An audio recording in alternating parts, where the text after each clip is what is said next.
Okay, did any of you guys read the website? I don't know about that.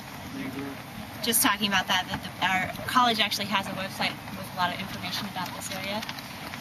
This is what we call an emerging coastline, which means that it's actually rising up, and it's a series of marine terraces.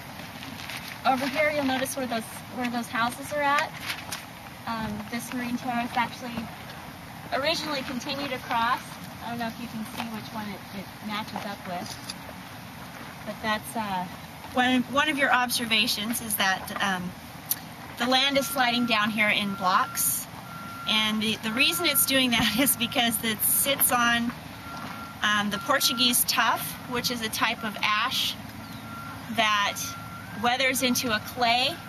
And if you remember in the class, we had we looked at two different types of rocks, the sandstone and the clay, and remember the clay was really slippery.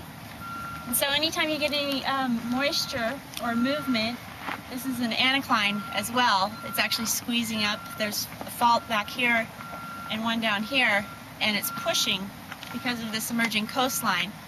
You're getting that pressure, and then when you add water to it, that clay will actually become slick that all of this land is sitting on, and it slides. So it's sliding down in there. And so we're standing right at the top of the slide. And all of these, because of the anticline, all of these beds here are actually pointing down towards the ocean. So that's never a good thing. We'll be able to see it later today, the dipping of the beds. Mm-hmm. And let's see. So that's one of the dangerous things about this area is that all the beds are pointing down. And then also the cross-section that you have of the Monterey Formation, you'll notice at the bottom of it is where you get that layer of clay. And all of this is, the marine terraces are all sitting on top of that. You notice anything else? Right down here, there's these solid-looking blocks. That's actually a different type of material, and it's kind of holds the land there, but not real well. I was looking for the cross section.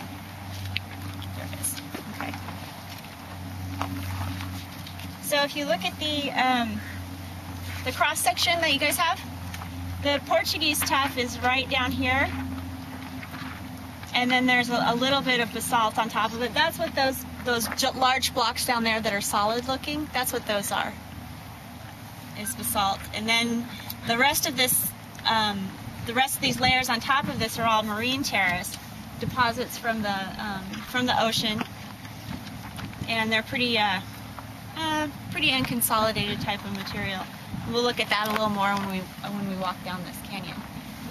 So,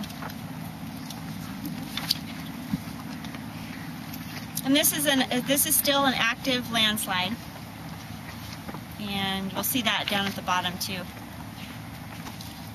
And so you're standing on the main scarp area, and the toe is down here, and there's some toe over here as well that we'll see. You guys have any questions? What's a good thing to take a picture of here? Apparently I don't know.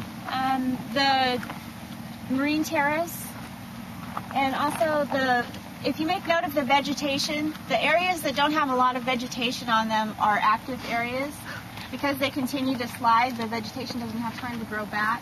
Oh, okay, that's and good. Then you'll see some areas that have trees on them, and those are obviously areas that have stopped sliding, or they're less recent sliding areas.